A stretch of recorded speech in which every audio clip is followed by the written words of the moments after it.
Good evening, everyone. A warm welcome to the panel discussion on blended learning, assessments and remediation, and the launch of Collins Infinity, a blended learning solution that caters to every facet of education delivery. Part 3, Section 4 of National Education Policy 2020 focuses on blended learning with ICT, online and digital education, ensuring equitable use of technology and much more. Blended learning integrates online with traditional face-to-face activities, class activities in a planned, pedagogically valuable manner. To know more and for a deeper understanding on blended learning, assessments, and remediation, let us hear it from the experts who have joined us this evening from different parts of the country. At the outset, let me take this opportunity to introduce the moderator for this evening, Ms. Rageshri Niyogi, Head Product and Marketing, Collins Learning India. Rageshri has over 17 years of experience working in the fields of education and media. She holds a master's degree in physics from Delhi University and a master's degree in business communication and digital media from Tilburg University in the Netherlands. I now request Rageshri Niyogi to take the session forward. So much, Nidhi. Good evening, everyone. A very warm welcome to all our viewers and our esteemed panelists. Thank you so much for investing your time with us on a Thursday evening. My name is Rageshri, and I will be moderating the session today. Today, we have an amazing panel on blended learning, assessments, and remediation, where we'll be talking about how the education landscape has changed in the past 9 months and the way forward as we all innovate together to bring in the best for our learners. But before we dive into the panel introductions, let's take a moment to applaud all the teachers across the country for their brilliant work in ensuring learning continues despite all the challenges. When we hear about Ranjit Singh Desale, a primary school teacher from the Solarpur village in Maharashtra, winning Global Teacher Prize 2020, it fills our heart with pride. And it gives us immense hope that the future of our country is in safe hands. Our goal today is that we will take away with something, a new idea, a fresh perspective, a new strategy that we can apply in making education more robust and our children future ready. So before we start with the panel discussion, I'll give you the format to give you an idea of what to expect. First, I'll take a few moments to introduce each of the panelists in the alphabetical order. Then we will start the conversation, asking questions on different aspects that govern education today. Next, we'll be delighted to launch a new blended learning platform, Collins Infinity, among your esteemed presence. Our experts will navigate you through some of the features and benefits. So without further ado, I would like to introduce our panelists. First, I would like to welcome Mrs. Abha Meghe, Director of Meghe Group of Schools. For years now, Mrs. Meghe has demonstrated excellent management skills to bring students into the 21st century using a unique combination of education experience in scholastic and co-scholastic activities. She believes in intelligence plus character. That is the goal of true education. Mrs. Abha Meghe has handled many projects at national and international level. She has been awarded by Indian Achievers Award 2011 for excellence in education. She has represented India at Gloucestershire in the United Kingdom for Global School Partnership Program and at Boston for Howard United Nation activity with students. She's a philanthropist who has also worked extensively with farmers. A very warm welcome to you, Mrs. Abha Meghe. Welcome to the session. Next, we have Mr. Bishwarup Bhattacharya. He's the Zonal Director at Chinmaya Educational Institutions, which has over 108 schools and colleges in India and abroad. And he's a member on the board of Central Chinmaya Mission Trust Education Cell. He's also part of the faculty, education and training, and a happiness coach. He has been actively associated with Chinmaya Mission for more than 25 years. Prior to that, he worked with the Bokaro Steel Plant and led the education of 42 schools there. A very warm welcome to you, Mr. Bhattacharya. Next, we have Mrs. Deepika Wattal. Mrs. Wattal has over 37 years of work experience in the field of education. She's an educator by profession and at heart. She was associated with City Montessori School, a prominent chain of schools in Lucknow, for over 26 years, and she retired as a principal from there. Well versed with the requirements of education, Mrs. Deepika Wattal during her career has set up and administered schools and has engaged at several national and international inter-school events where her contributions have been appreciated. She is currently engaged with upcoming schools in Lucknow and conducts programs to streamline and improve their operations. A very warm welcome to you, Mrs. Deepika Wattal. Thank you. Next on the panel is Mrs. Poonam S. Rampal. She is the principal of Air Force Golden Jubilee Institute. She has acquired the bachelor's degree in commerce from Jesus and Mary College of Commerce with the special distinction of being a rank holder in Delhi University. Her passion to remain associated with the field of education, combined with the thirst of learning, made her choose teaching as a profession. She has a teaching experience of 27 years as an accountancy teacher, wherein the school produced excellent board results with many of her students attain the perfect score of 100. That's a very, very mean feat.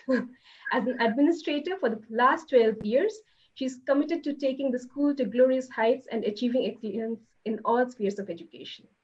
A very hearty welcome to you, Mrs. Poonam Rampal. Welcome to the session.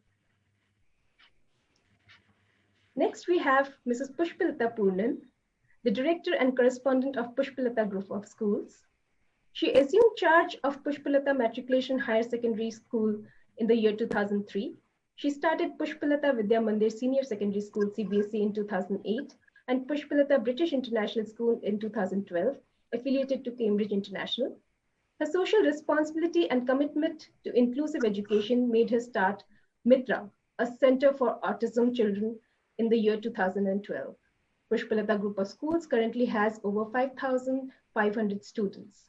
She has completed professional development course by Harvard Graduate School of Education, USA, such as Leadership and Evolving Vision in July 2014, Project Zero Classroom in July 2017. She has undergone certification programs by Cambridge Assessment International Education and participated in Cambridge School conferences. She is an active participant of the Center for Development, Learning and Technology at International School of Amsterdam in the Netherlands. She is the recipient of numerous awards, such as Vocational Excellence Award by Rotary International, Younger Entrepreneur Award by Tata Gold Plus, among others. A very warm welcome to you, Mrs. Pushpalata Purnan. Welcome to the session. Last but not least, we have Mrs. Shoma Mukhopadhyay, the principal of Bhavan Junior, Chandigarh. As an administrator, she firmly advocates continuous improvement programs for students and teachers, focused on raising academic skills of students, improving teaching skills of educators, and encouraging their increased community involvement. Following our organization's motto, let noble thoughts come to us from every side, she constantly tries to imbibe these global values. And thus, she is trying to bring up the future citizens of this country with an international outlook, yet grounded to the roots of this country. In recognition of her extensive work involving ICT in her teaching career, she was awarded the National ICT Award for the year 2016. A very warm welcome to you, Mrs. Mukhopadhyay. Thank you so much. So thank you to all the panelists for joining us today. And we will start the session. The first question would be for Mrs. Abha Meghe, Director Meghe's Group of Schools. Ma'am, the first question to you, because we are talking about the new normal, and we are talking about a time which is, challenging for all of us, all the educators. So my question to you would be, the future looks increasingly digital, wireless, and networked. We have all moved towards digital learning during the pandemic. What, according to you, are the strategies that schools need to adopt to achieve better learning outcomes for the students during and post-COVID? Yes, Rageshri. Thank you for calling me in this panel, and I welcome all the esteemed panelists here with me, and it's really good to see you all and discuss this issue with all of you. When it come to know in month of March that the schools are going to close, and during this pandemic, no education or something, all schools were at the verge of completing their curriculum, and all of a sudden we closed down. It was question to all the teachers and the school owners how to go further. Then initially it was for 15 days and it extended till 8-9 months and still it is going on. But I would like to take in my concern and my school, we were quite in advance in technology because we were having the Google Future Classroom program in my school. Apart from that, we were having the Microsoft Aspire Students program in my school. So my teachers were quite well versed with the technology. And even the students were well versed in the technology. So to some extent, my school has taken it online schooling was very easy. And but still the program was for the high school students. So the question was there for the primary level and the pre-primary students, how to go for them. And then we have started working on the online teaching methodologies for the lower classes. And we found a good model is the Google Classroom, and we switch over to that and we started teaching. This was a normal in all schools almost across the world. Every school has taken this online schooling as a part of their regular job, and we are doing quite well. But the question arises that we have trained the student teachers for online teaching. What is about the learning? How much learning is happening at home? How is responding to the teachers? And the assessment is a big question for them. So instead of going for the formal teaching methodology in the classroom, we need to switch over to the different strategies. And a lot of strategies are available for the online teaching. That the one is very best strategy is the project-based learning, which was even earlier in the regular classroom. Absolutely. This strategy and effectively implementation of this strategy in online was difficult for teachers.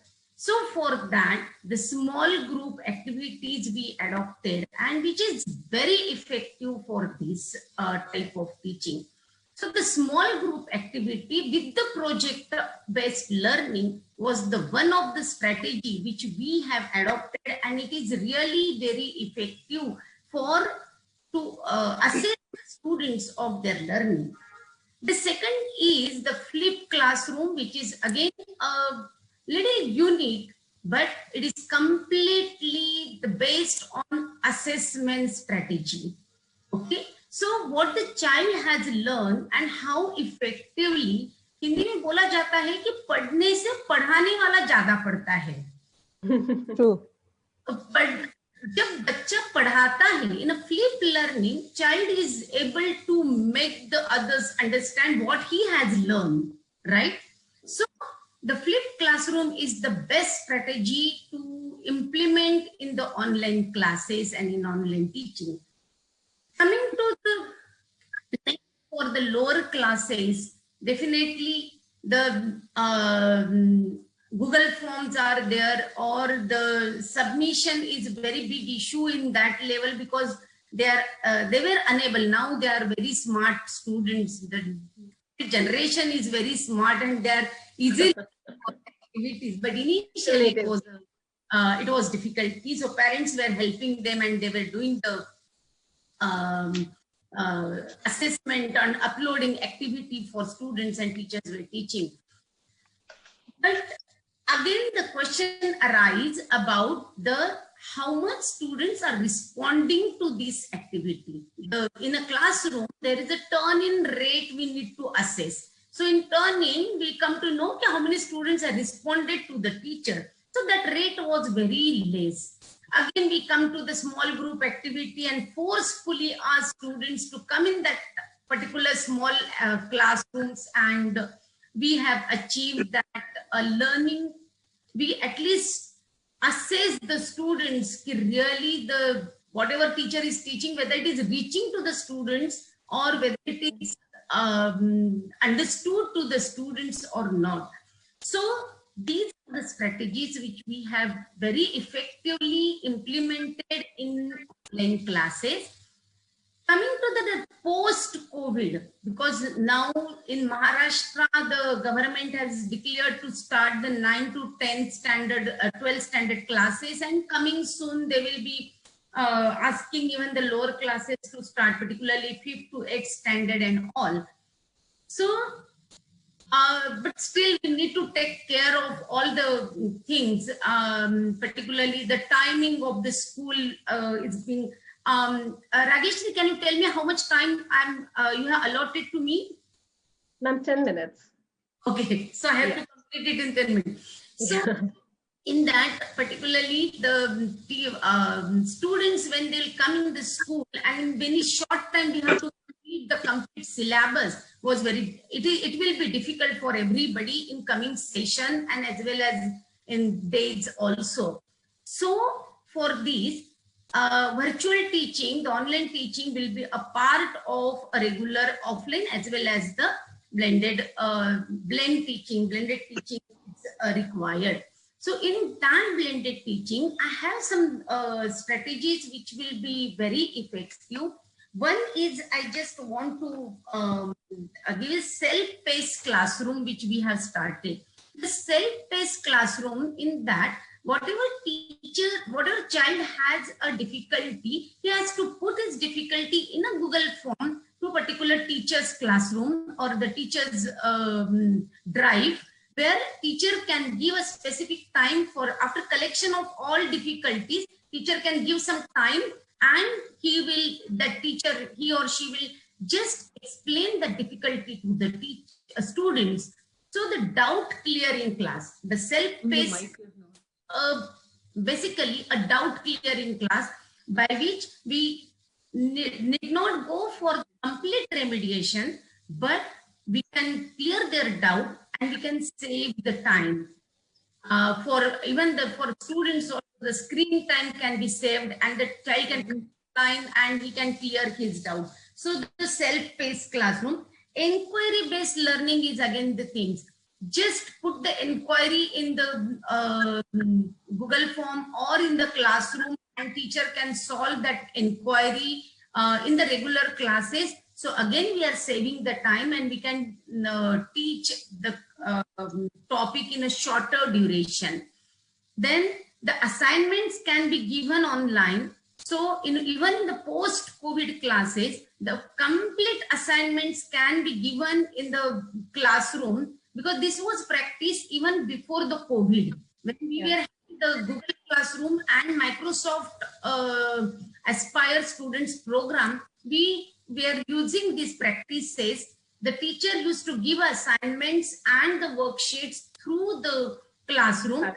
Students were solving that. So it is quite time-saving activities for teachers, and the utility of physical classroom time is more effective. Okay, so these are the strategies which we have planned, and even the many other strategies are there. Like one of the strategy I can tell you, inside-based learning. Inside-based learning is more or less the project-based learning. Yeah. In that also, the teacher can explain that project in the physical class, and the child can perform that project in the small group and submit the evidences through the online classroom, or their documents can be posted in the drive for the teacher's assessment. So the teacher can assess the child in a better way. Along with these, just a last point I want to share with you, the station rotation method is also there. That is again one more strategy which we can adopt in the blended learning methodology. In that, child, as per the child's wish or his difficulty, he can change the classes. At a time, if the 4 classes are going on in the physical way, so if the child has a difficulty in mathematics, he can go in the mathematics class and he can attend the online class of science at home. So again, the blended learning. So child where he feel I want to go in the physical class for mathematics, he had some difficulty. He want to, because in many subjects, child needs a physical teaching, and many subjects he can go with the online classes. So in that, with the comfort of child, we can run the classes. That is a station rotation method we can implement in the school for blended learning class. Okay, so these are the strategies which we can implement to assess, to remediation, and for the blended learning methodology after COVID even. So thank you so much, ma'am. Yeah, giving me this time, and if you have any further query, I'm there to sort it. Yes. Absolutely. Even the national education policy, I mean, the strategies that you mentioned just now, be it flipped classrooms or project-based learning, inquiry-based learning. So all these have been emphasized quite a bit in the national education policy that has come up recently this year. So it's absolutely, I mean, what you're saying is holds a lot of meaning, because it also talks about the flexibility in learning. It gives more ownership to learners, so that they are responsible. Yeah, absolutely. It's mostly the child-centric, which even the NEP has said, the child-centric learning. So this gives a child-centric learning than the teacher-centric learning. Absolutely, absolutely. And what you talked about remediation, so those are some very good strategies that can be adopted. The child puts his or her questions to the teacher and gets focused remediation instead of a very generic one. So yeah, so that's really important. And what you talked about station rotation, that's I mean, that's really innovative, that the child can choose which class he or she can go to clear their understanding of certain concepts. So that's really useful to know. So thank you so much for your insights, Mrs. Meke. Thank you.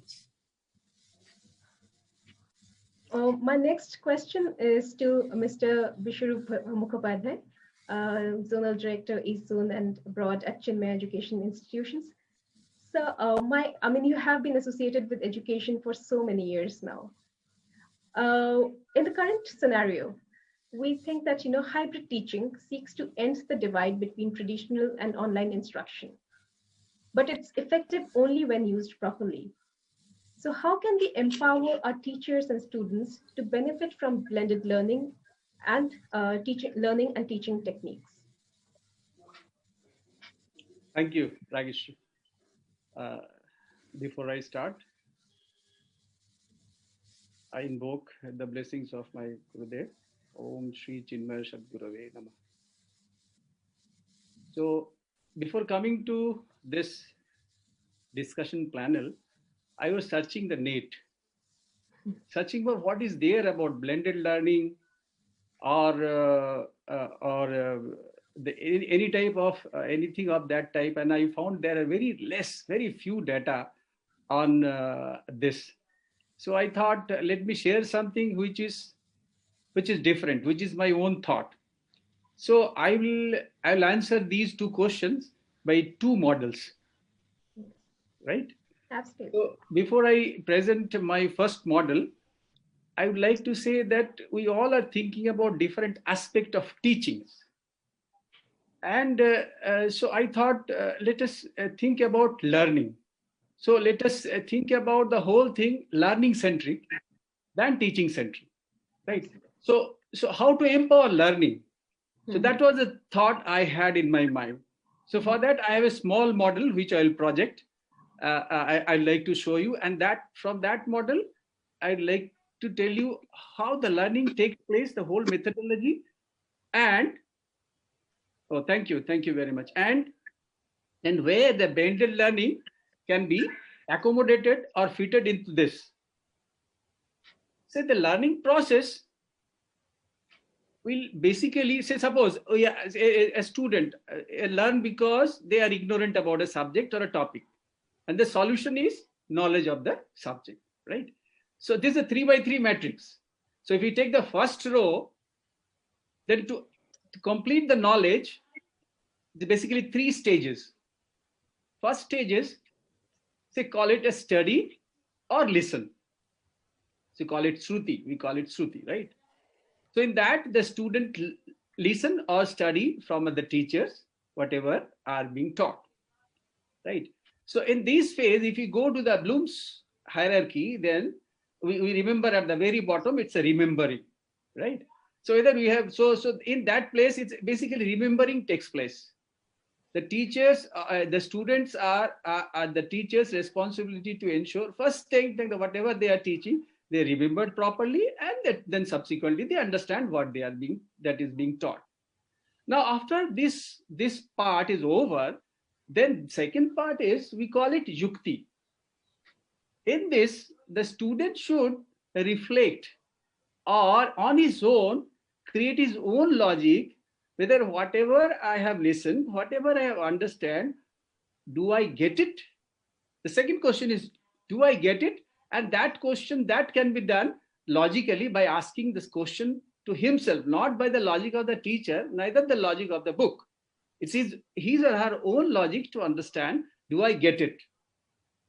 Once the getting it, that part is over, then it is basically has to be internalized, right? That understanding, whether he has internalized or not, that can be done by little practice, or doing some techniques by which he can really understand, and the whole understanding goes deeper within.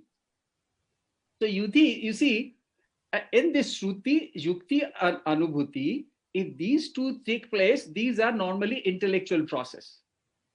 Now, what happens? A teacher, a student, when he thinks that they are intelligent enough, and we also think that many of our parents, I have found, he said, my son is very intelligent. So they depend totally on their intellectual capability. But see, I study different areas. My interest of studies are different areas like Vedanta, and then positive psychology, then David Chalmers of consciousness study of NYU. So they attract me very much. So while studies, I have got a small sloka from Atma Bodh of Shankaracharya, which says,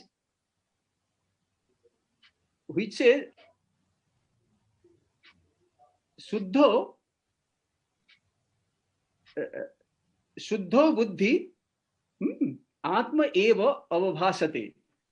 उसका मतलब क्या है? The meaning is that the clean intellect, the knowledge reveals. What is the meaning of clean intellect? We have been asking, we have been hearing about sharp intellect so far. But our scripture says it's not the sharp intellect specially, it is talking about the clean intellect.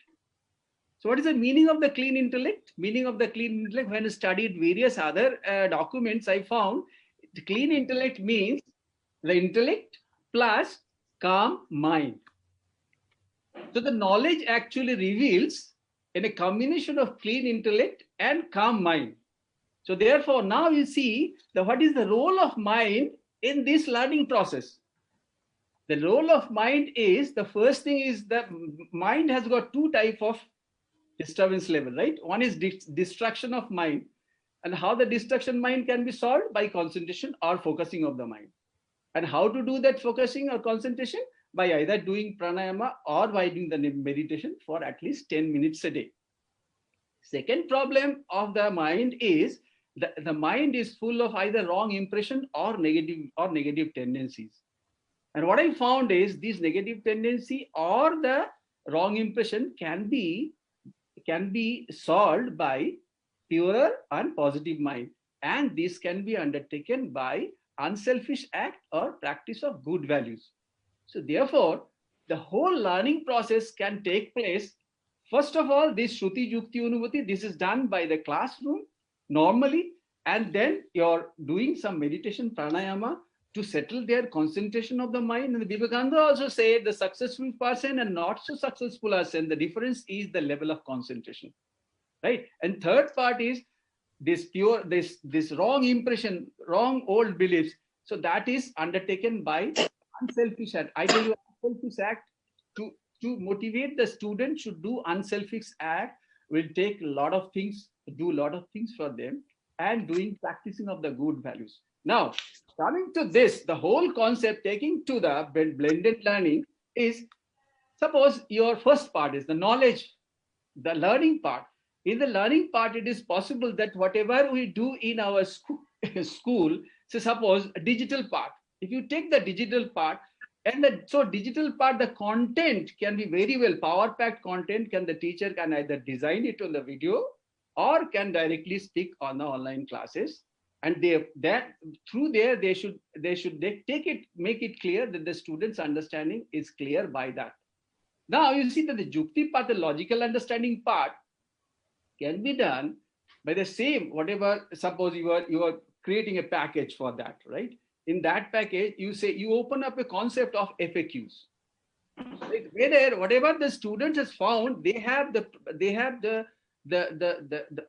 entry to that, and they can, whatever the questions they have, they can put it into that FAQ corresponding to that particular topic, right? And that particular topic can be cleared on a physical classroom by doing lot of exercises, lot of activities, lot of tools, lot of other mechanism by which we can involve the students into the practical classroom, real life classroom situation. So this is how these two can be blended very well, right? And therefore, but one thing is very important, which normally, I don't know, by introduction of digital technology, it is actually getting evaporated. That is called lesson planning. The lesson planning is one subject we start from the very beginning. So the school or the class, they design their curriculum planning at the very beginning, right? Once the curriculum planning is done, it is the right time for that, November, December, the school makes their curriculum planning. When the curriculum planning is done, then their academic then academic planning is done and the calendar is made. And in the calendar, the teachers know this is my subject and this is the total quantity that I have to cover. So he or she fits into that within the group of that. And then suddenly they start going to the class, and this type of software has got a capacity that the teacher should think the day before, the evening before, that what exactly I will do tomorrow, what is the amount of the inputs that I will be given through online classes or the video, and what is the exercises that I will be doing in the regular classes. If that can be planned the day before, and that the software has the capability to get those things entered into it, then the teacher will be, somehow they will be taking this and the planning this, and this planning makes a lot of difference. Absolutely. This 10 minutes planning the day before in the evening by the teacher for each and every class they take, this actually goes 100% to the benefit of the students. And the next day, when the teacher teaches, he knows or she knows that what inputs are to be given in the online classes and what are the exercises and activities to be done in the next day. So if such packages can take care of this concept, then it is like the blending has got actually no limit. Why the blending should be on online and offline? The blending can go to any extent. So that is one part of the thing. And then then intellect is not enough. We are taking care of the intellect right now. Then Sacho Buddho, right? The clean mind, how to take care of the clean mind, that the clean mind is to be taken care of by this meditation practice or pranayamas or doing some. So if your package or the concept can the induced student to also get engaged into that, then there will be the clean mind. And only in the clean mind or the mind is stable, then intellect will be at its full efficiency. And then the whole learning should be complete. So that is what I thought to this model. If you're going for a design called blended design or hybrid design, and this everything should be taken care of, and this will be actually empower the whole learning process. The teacher is empowered, the student is empowered. The whole concept will empower both, right? So this is one concept. But the second model is, nowadays we are thinking of empowering the students, student-centric learning everywhere. The people are talking about the technology, people are talking about the teachers. I want to talk about the teachers are so good. Our teachers are so good. My salutations to all the teachers for the last 10 months. They were working for the school hours. Now they are working basically for the 24 hours. At 9 o'clock, the principal says, now come to a meeting. Their personal life has gone.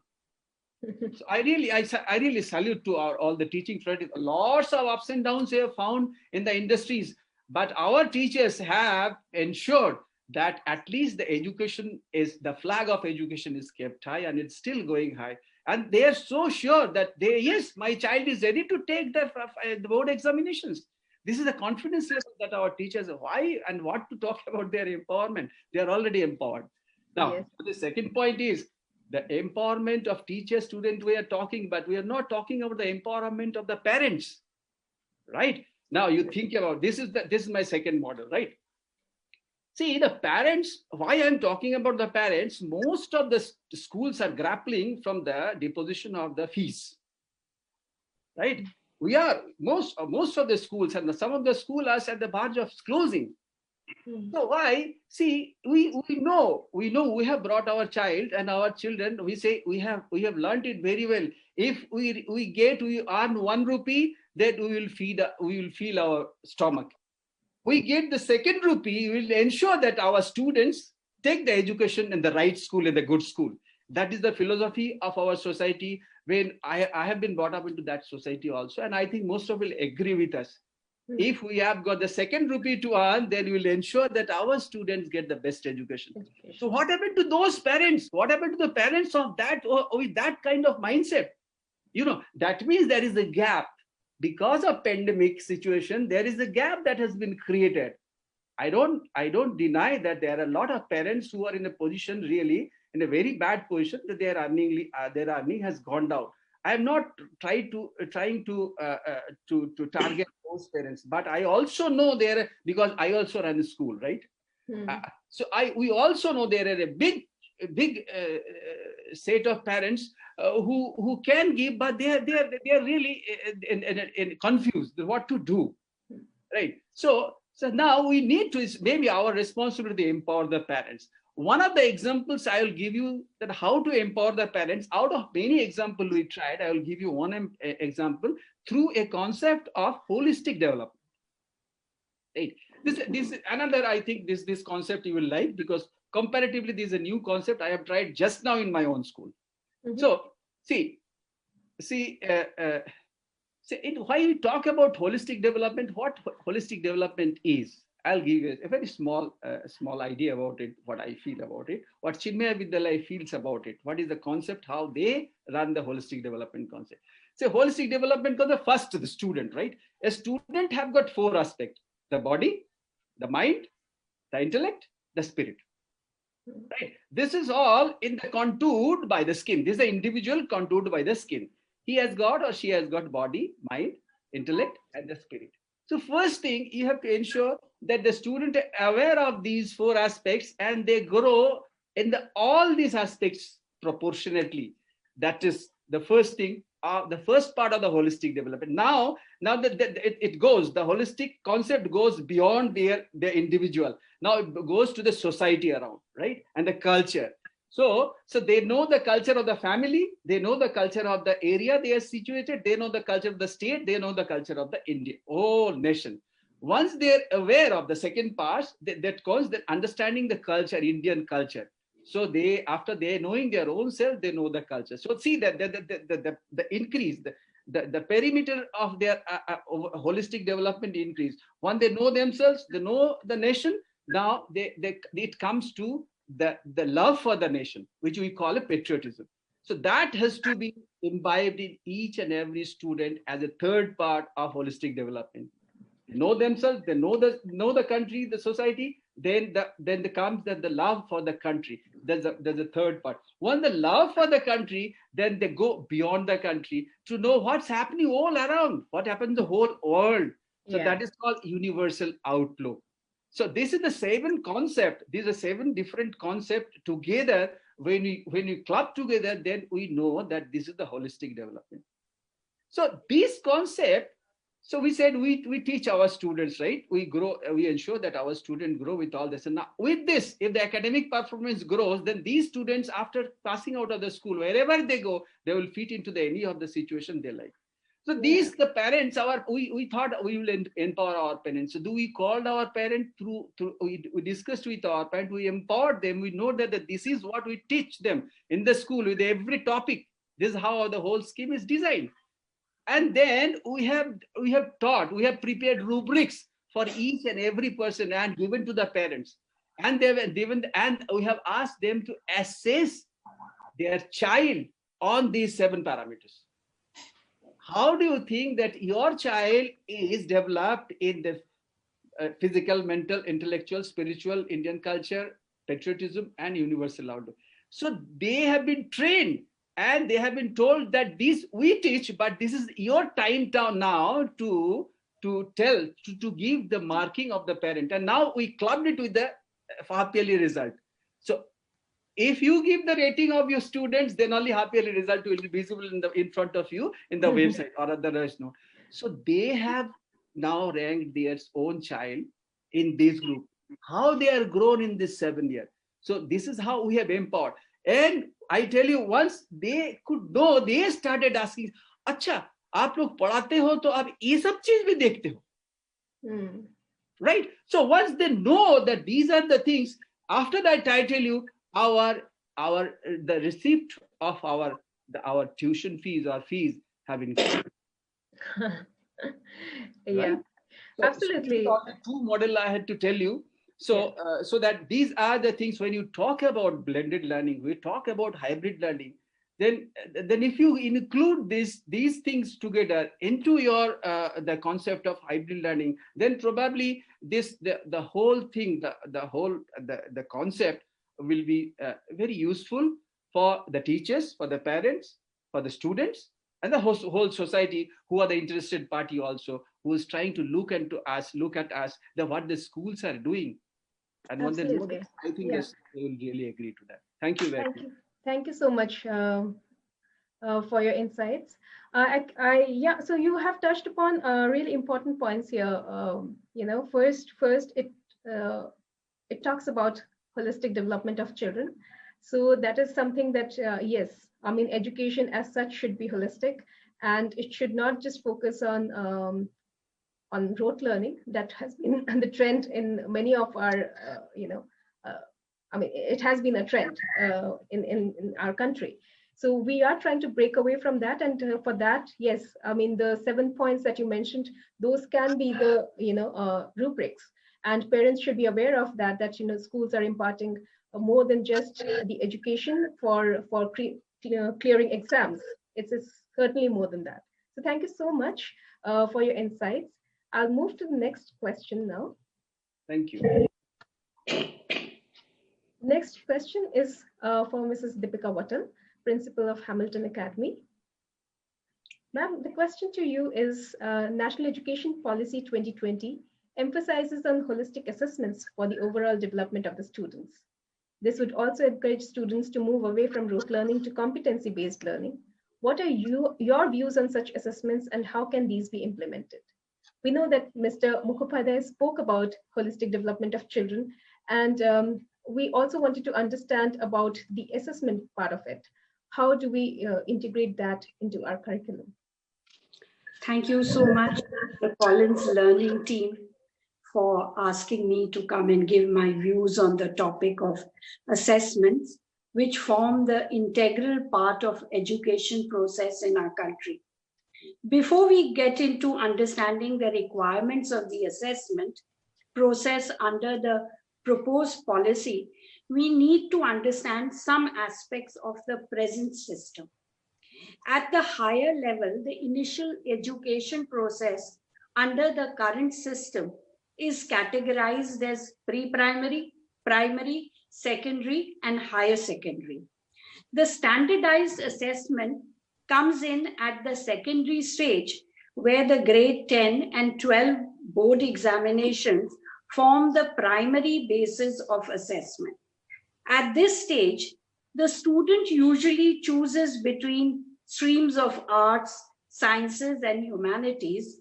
The results from these examinations serve as one of the several prerequisites for further vocational or technical education.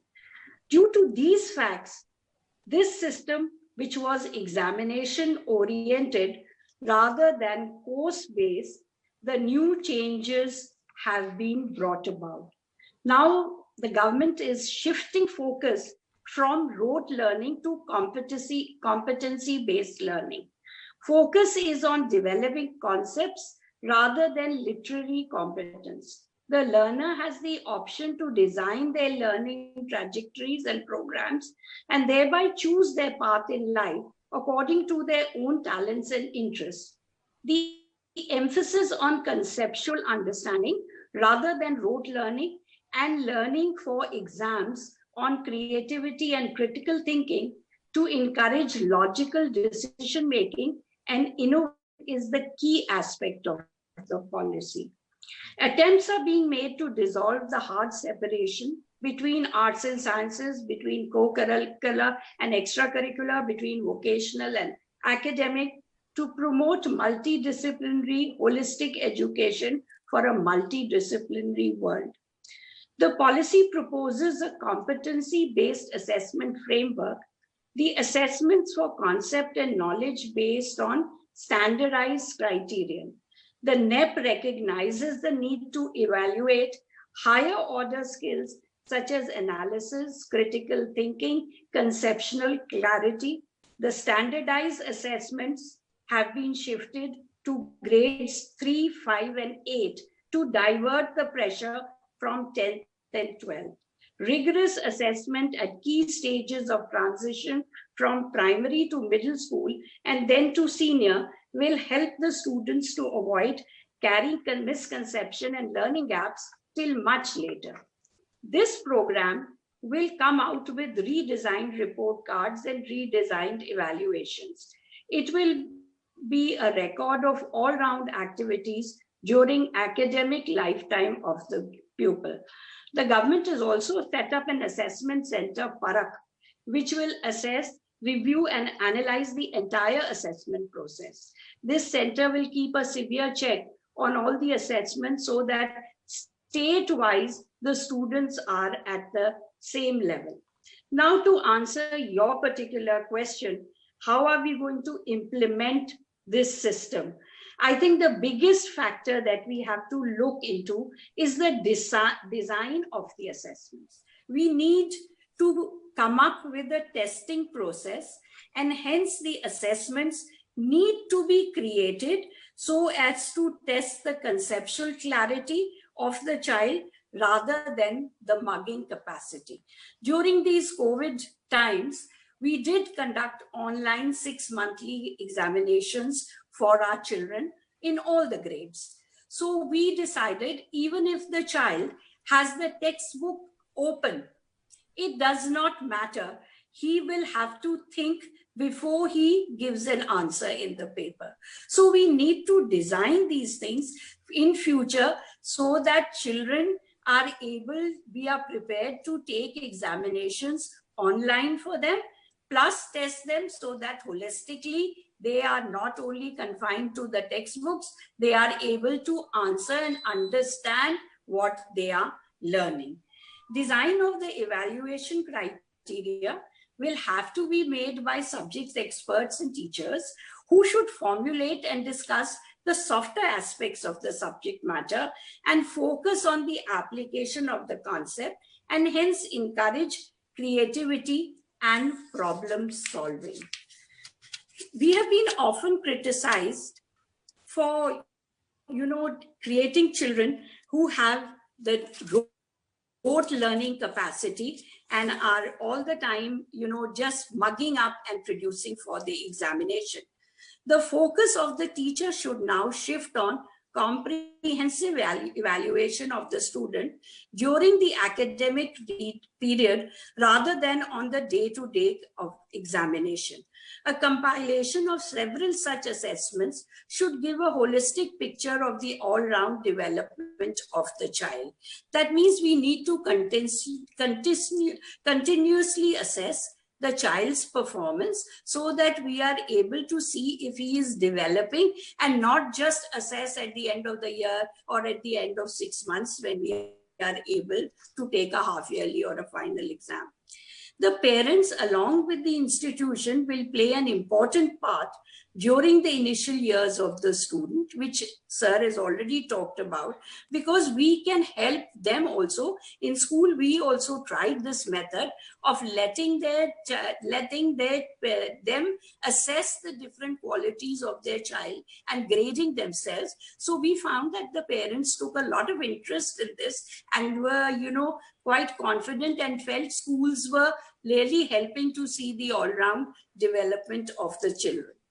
Teachers in school will have to take a responsibility of developing, competence rather than just completing the syllabus. So far, we have had all the time a syllabus completion agenda so that the child is ready for the exam.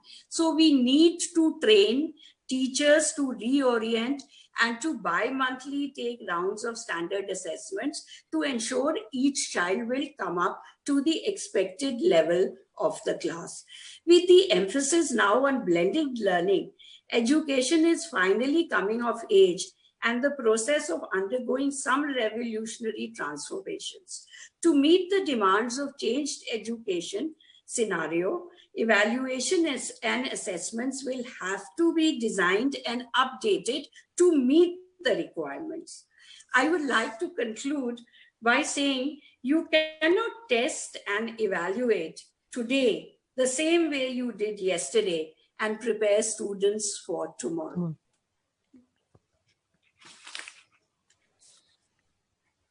That's such a wonderful thought, Mrs. Wattal. Thank you for your insights. Definitely, we have all been talking about assessments, which has to be continuous as well as comprehensive, and a variety of them, for example, because children have varied learning needs. And to address those and to even assess their understanding, we have to have a variety of assessments. A one size fits all may not work, in certain areas. And while we talk about the academic development of children, it is also important that we talk about the co-scholastic skills. And as you rightly said, parents will take a lot of interest in developing these co-scholastic skills because that is something that will continue with them throughout their lives.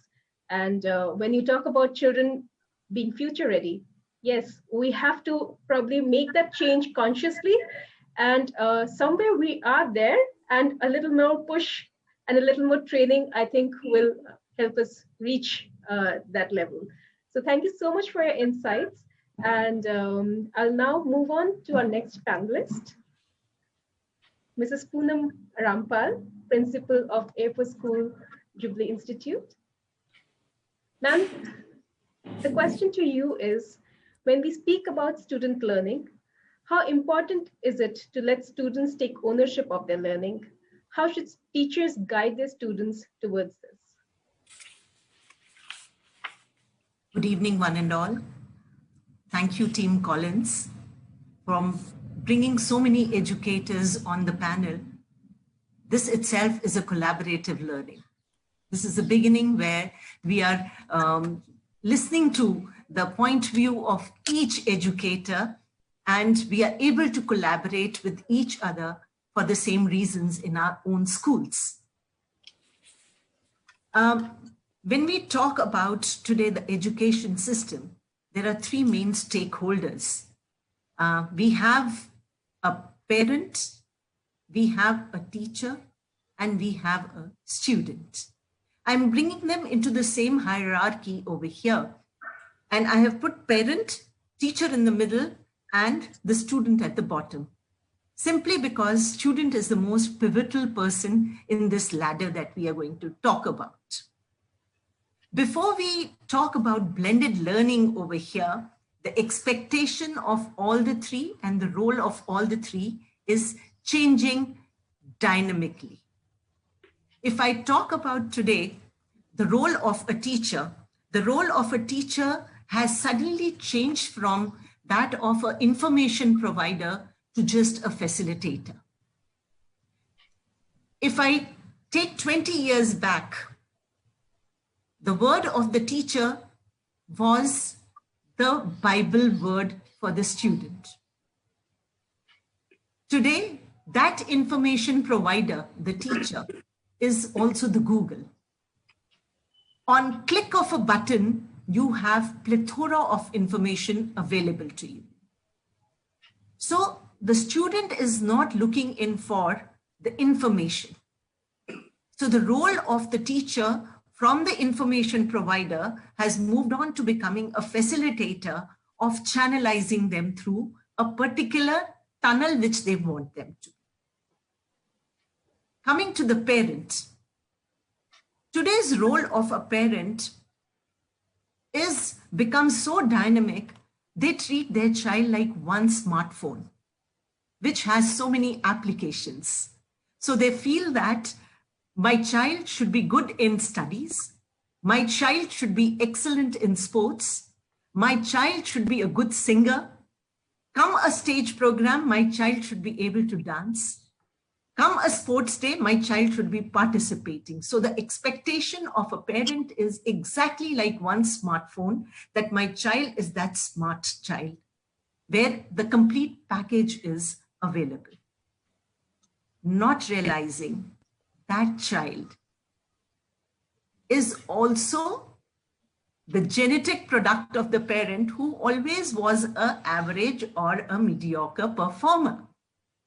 Suddenly things that cannot change overnight for their children to be coming up in such a grand role. Coming to the students' part of it, that is the most interesting part. Today's learner traits, if I have to define, today's learners, the first thing in the trait that I find is a very shorter attention span they have. And they are generally very distracted very easily. They enjoy collaborative and experiential learning. They all are technological, very friendly. They demand instant gratification. These are the traits. And we talk about the education policies. Today, everyone realizes that children are not that pot of rice where I pick up one grain and I can declare that the whole pot of rice has been cooked. Because today the student, that grain is, each grain is individual. They have an identity of their own. They all have a learning skill which is different. They all have an expectation which is different. So when we have to collaborate all that, the blended learning comes over here, wherein able to blend in the expectation of the school, the teacher, the expectation of the parent, and the expectation of the child today, which is there. As everyone has been pointing out, today the challenge is that we need to satisfy the quest of that child, wherein he wants trust and freedom to be given to him so that he can take over the responsibility. The last 10 months, where not 10 months, I should be saying somewhere around 8.5 months of online teaching, which has been happening, we need to vest a lot of responsibility. For the student to be a responsible student. While talking about, Mrs. Meghe had mentioned about the fact that there is teaching which is happening, but how much of learning is happening that needs to be seen. That can be only seen when you have vested that responsibility in that student, that maturity into that student, that the time which you have allocated on the screen time for education is how much, and for playing how much it is, and for your self-development, how much of it is. We need to make responsibilities for each and every one. So the role of the teacher increases tremendously over here, because guidance is to be given by the teacher. You have to show that the journey with which they are going to go, the journey, the path that they have to take, has to be so beautiful that when the child reaches the destination, he enjoys what he has made the goal for his life for himself. You know, I am a principal of a school which is Air Force Schools, which has a very, very typical trait to itself, which Mr. Biswaswarup had mentioned about, the patriotism. Being an Indian Air Force school, That's something which comes automatically to all of us, because for us, that interest also is collaborated into our learning part. When I talk about, you have raised a question on what is the role of a teacher to give guidance to the students for this blended teaching learning method which is there. I'll give an example again out over here, that the biggest technological invention that a person was looking was for an automated car, a driverless car. The car was to move on a particular road and was to reach a destination. But the software development was to be done by some engineers so that this car can move into the direction the way the driver, if would have sat in it, would have moved forward. Education is exactly like that car today. If technology has to be introduced, what our children are learning at home, it is that direction which we have to give. The teachers have to make sure that they have they are providing choices to the students of doing assignments. It is not just we give one homework. Today you write this as an essay, or this as a paragraph, or this as a solution to a particular problem. You need to give varied choices to the students that they can reach the destination. I don't have to have one answer to everything. There could be multiple answers whereby I can reach the same destination. We need to be a little more flexible in our approach. That's very, very important. That rigidity of demand. And that's the reason new education policy says that blend art into your each and every subject that you are teaching. So we need to be flexible in our approach. We need to be building positive relationships. That's the most important thing. If our roots are stronger, there is no reason that our tree will not grow stronger. So we need to invest into building positive relationships for each and everyone. We need to be creating open-ended assignments. When I talk about open-ended assignments, I need to discuss with my students in advance, like, okay, fine, today we have this particular topic on which we are going to learn. Tell me, what all would we include in that? Let students be giving me the idea of what I need to collaborate into today's learning. I need to give them that space. I need to make students responsible for setting up their own pace of learning and also be the drivers of their work. That's very, very important. And I need to immediately gratify towards the fact that how much learning is happening with them. And this is not going to happen at the secondary or the senior secondary. We need to start doing this from the lowest levels itself, wherein I don't need to teach them just A for apple. Let the child come up with A for, there could be plenty of things which are there. Why I need to teach my child only A for apple over here? From KG, I need to give them freedom of thought for them to develop. And implementation of any kind of machine that has to be brought in. When I talk about machines, I am talking about the learning through what we are doing the medium today through internet. Collaboration of that is very, very important, because we need to take away a lot of repetitive work which the teacher is doing by bringing these softwares into our systems, wherein the teacher can spend more time on looking in for how to engage students. Today, if the most of the repetitive task which is being done by the teacher, if I have today a question paper, which is a more MCQ based question, wherein the student has a thought process of looking into very close options, let the machines do the correction of those MCQs. The teacher will have more time to create such more questions to quest the knowledge of the student which is there. So when we have a blended teaching model, we can have a blended teaching model wherein we are able to incorporate art, science, we are able to incorporate the mathematical skills of a person, and never to forget the values that we have to give to our children. Because one closing line for values is, values never go out of fashion. You will never see that the values which our parents taught us have gone out of fashion, whether it is being gratification, whether it is sincerity, whether it is hard work, whether it is patriotism.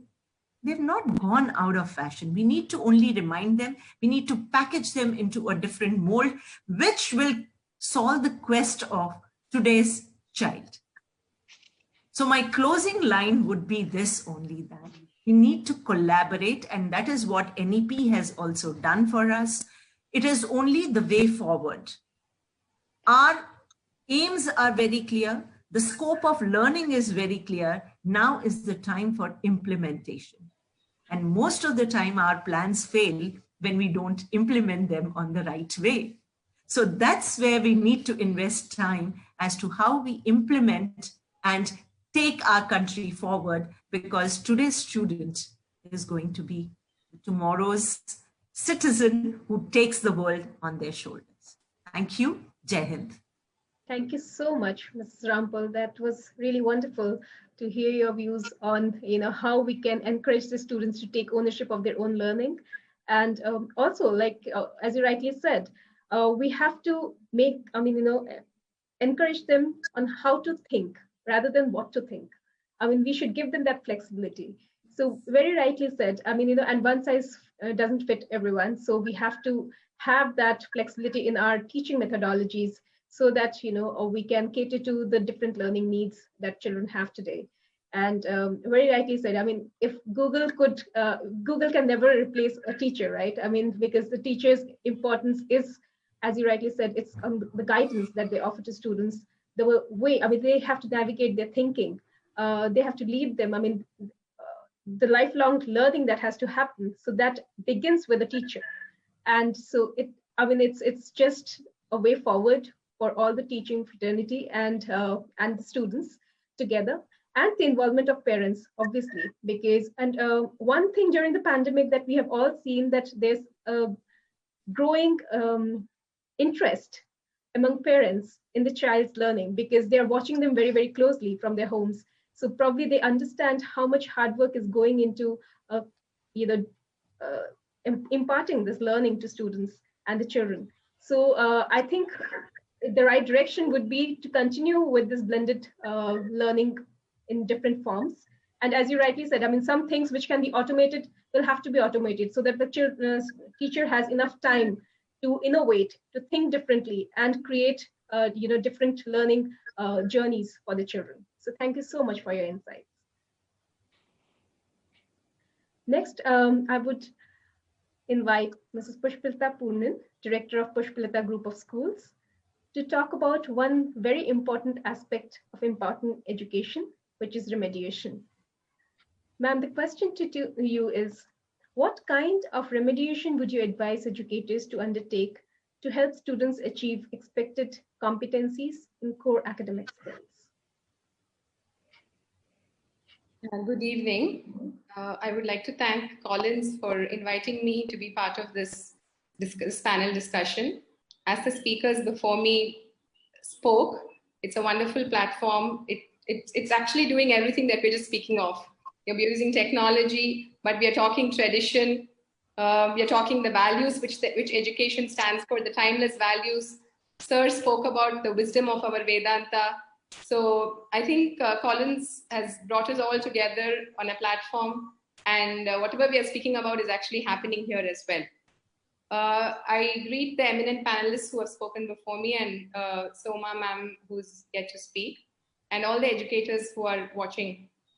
Thanks, Ragashri, for your introduction.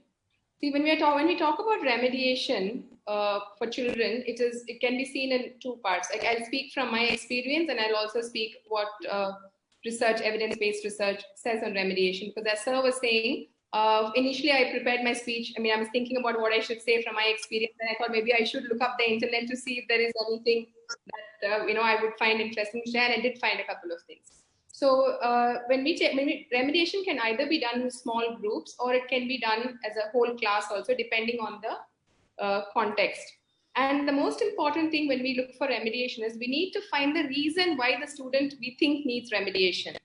So again, it is not necessarily because he's got a low score on a test or something, we immediately think that there's remediation, or because there's a misconception of a concept or some basic concept the child has not understood, we need to put them in a remediation group. So it can be done as a whole class in the sense that we do a pre-test, see if they have the necessary skills for the new topic to be taught. In fact, I had a demo of the Collins Infinity product a couple of days ago, and they do have remedial reports. They have like a pre-test, post-test, and some videos which can be shown to do remediation as a class if needed, or a group if needed. So it can be done as a class, but today we will be speaking more about a group which needs remediation more at a personal level. So when we are looking at students who need remediation, the first thing we need to assess the reason for this remediation. As Sir also mentioned in his speech, if a child is not doing well, it is not necessarily because they lack the academic skills, but it also be because they lack concentration and focus, or they have some sort of difficulty in some learning some abstract concepts, some comprehension problems, or each child, though there may be 7 or 8 children whom we have identified as who need remediation, each one may have a different reason for their performance is not up to the curriculum standard. So it is very important we understand the reason for remediation before we begin the remediation of the children, because remediation is not just about, in order to build the core competency, it is not about just getting them through one assessment, making them perform well in one particular assessment. It is not short term. It is a long-term process, because we are talking about developing the skills of the child rather than, and as ma'am was mentioning, the NEP also is going to change the way, it's going to be competency-based assessment and not rote learning-based assessment. So remediation has to focus on developing the competencies. So in that case, it's very, very important we understand the reason behind, and it can also be a child may need remediation simply because they're very low on motivation, So it is very important that we understand, rather than just looking at the marks or looking at the assessment reports, it is very important we go behind and see the reason. And once we see the reason, it is important, we have to develop a content for remediation separately. The regular content that we have for our classes, like the lesson plans that we make, the learning objectives, may not really be, it just cannot be carried over for the remediation sessions as well. We have to spend time and see what kind of content do we need to prepare for this remediation. For instance, if a child is having difficulty in doing word problems in mathematics, it may be because the child lacks some language skills. So the content cannot just be math. It also has to be some vocabulary, the math vocabulary that is being used, comprehension of sentences. It can be because the child is unable to comprehend, or the child knows but application is missing. They're not able to relate their existing knowledge to the situation and solve the problem, though they may know the formula. So as I said, the content also, as you have to prepare the content based on the reason, and we have to, it may require even cross-curricular learning. And then as important as the first two, then the third thing is the process. How are we going to do this remediation for the children? As I said, it can be individual, it can be in a group, or it can sometimes, if we identify a common misconception for a whole class, or if we identify certain skill that's been missed out before they have to learn a new topic, it can be done for the whole class as well. So the process is also very important as to how this is going to be done.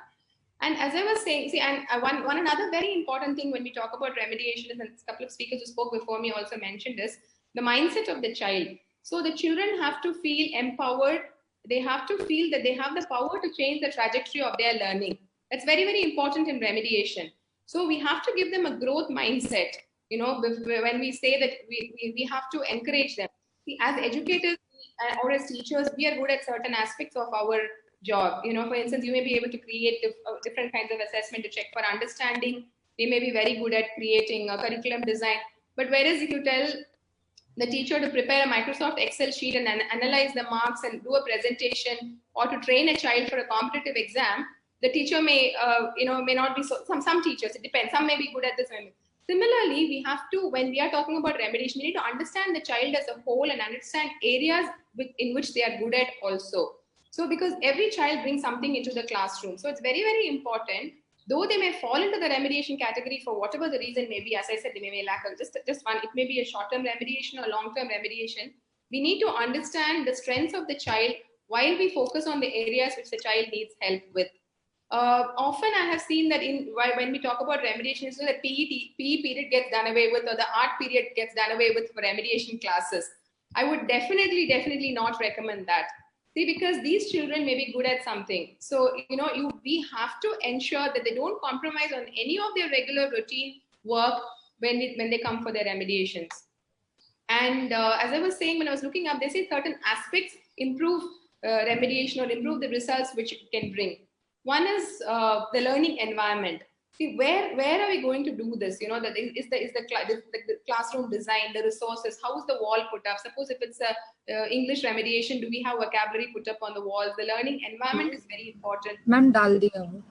The resources that are used is very important in the classroom. And apart from that, see, as I was saying, that a lot of technology can also be used in remediation, because now we're talking about blended learning. There's this personalized assessment for learning software is available. For instance, like a few children may start with the same kind of test, but depending on the answers, if the level of difficulty of the questions change for the children. And then there are these bots which prompt them, about what is the, it prompts them to give the right answer. So such kind of softwares are now available which can assist teachers. Those can be used. And as ma'am was talking in the beginning of the session, even project-based learning, flip learning, everything can be used. So that is why the design, the process, as I said, is very, very important, how we are going to do this. It is not like, you make them learn something particular, do the assessment well, and that is actually not what the kind of remediation we are talking about. And now with the advent of technology, with the digital curriculum being available, if a child needs to listen to a lesson more than once, that option is available now. Earlier, because these wonderful videos are there now, which the child can be asked to listen at their own pace. They can pause. A lot of ideas which Abha ma'am gave in the beginning of the session can be used in the remediation environment as well. And I'm just picking up all the speakers who spoke before me gave very good suggestions for remediation. See, for example, if let's say we find the reason for a child's low performance, it's concentration or attention deficit. As sir said, the remediation that's required may be pranayama, not necessarily making them, write the same question 4 or 5 times. So as teachers, we have to look at it in a more a holistic angle. And peer support is something that really helps remediation. When we often talk about this, we think it is only the teachers who has to help or adults who have to help. But we can pair children and make them, teach each other. So that also really helps. And as I was saying, as important as it is not to do away with their PT period, there can be rewards. Suppose they are good at something, they want to participate in something. We can tell the children that if you do well, they attend regular classes, but if they do very well in their, they get a chance to participate in a competition or something like that.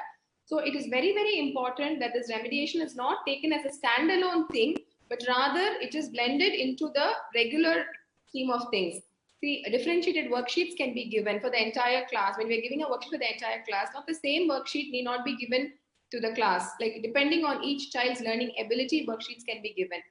And it is also very, very important we develop some generic skills during the process of not only for the children who are in the remediation class, but also for the regular students. These general skills are very, very important. Note taking and mnemonics in case they have a problem with their memory, mnemonics, and giving them a mind map. Those kind of things have to be taught to the children. So to conclude what I have said, and of course we have to see the track and review the progress of the child once we are doing all these things. So the reason, the content, and the process of remediation is very, very important. In your own ways, suiting to your context, you have to make a plan and then review it. And then the child and the parent has to be on board for this plan when the review meetings are happening, so that everybody understands the progress and they need to be appreciated. Appreciation notes can be given when they achieve a particular target.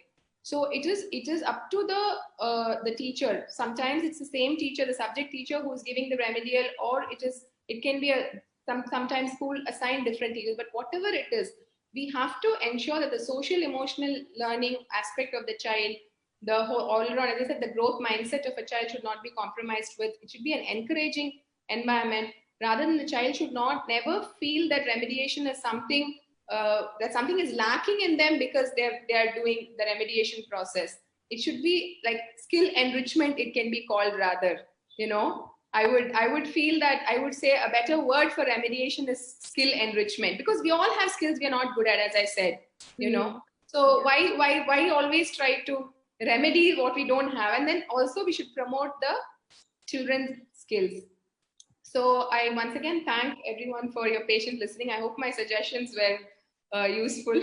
Very, very, very, very meaningful, ma'am. So thank you so much for your insights. Yes, I mean, focused remediation is something that we have to look into. And as you said, remediation has to be planned. I mean, it cannot be that, we have certain things and we do it for all the students. It has to be planned according to the needs of the student.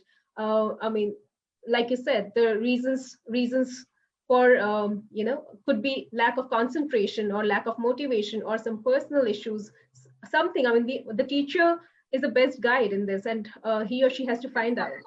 Sorry to interrupt. See, what we have to understand is the objective is to make them lifelong learners and confident, capable thinkers.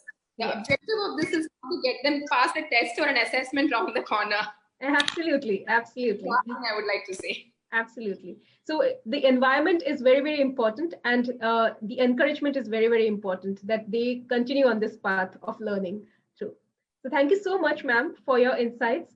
And now I would like to move to our next panelist, Mrs. Shoma Mukhopadhyay, Principal of Bhavan Junior Vidyalaya, Chandigarh. So, ma'am, to you, the question is, as we have witnessed during the pandemic, involvement of parents and guardians in their child's learning has grown.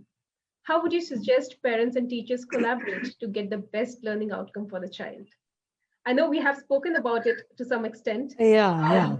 Yes. But still, I mean, my views, but a very good evening to the extremely distinguished panelists. And let me tell you at the outset that I feel extremely privileged to have the opportunity to listen to the views that each one of you have kept on issues that is a concern for all.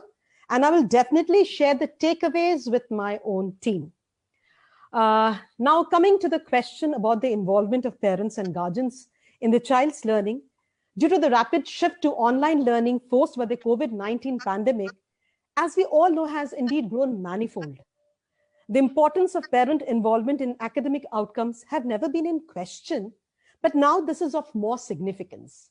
If we really want to understand the learning outcomes in each and every child in the country, or maybe the world during these dire times. Yet there are still so many issues about how and to what extent parents are meaningfully included in schools' decision-making or asked to support the children's academic progress. The only way to prevent COVID-19 from deepening inequality for an entire generation of children is to equip families to support learning at home. This is especially true in the pivotal early grades in which children's learning requires frequent adult facilitation. As a former kindergarten teacher, I can well imagine myself as to how difficult it must be to round up 35, 36 5-year-olds on any online live session and somehow make the time instructionally meaningful without the help of parents and guardians to assist these little ones at their homes. You all will agree that this is next to impossible. Thus, we must work with them and through them. Otherwise, the achievement gap will continue to grow with every passing day of school closure. Schools, through their teachers, must support families in their role as educators. Parents' love for their children is the single greatest and most underutilized natural resource in education, and teachers should fully utilize that. We shouldn't forget parents are the experts on their children. Whereas teachers change annually, parents accumulate a wealth of knowledge about their children as learners. Moreover, they are uniquely positioned to read and work with their kids in a one-to-one setting. There is no smaller classroom than a family's living room And not to forget that the teachers have now entered the living rooms of their students. And there is no better way to personalize instruction than through a parent. Teachers, on the other hand, are the experts on instruction. They know what the students need to make progress. Yet the pseudo classroom setting through the online platforms makes it difficult to individually support every child. Parents and teachers thus should have complementary skill sets and a common purpose of helping kids learn and be successful. This is the basis for a powerful, sustainable collaboration.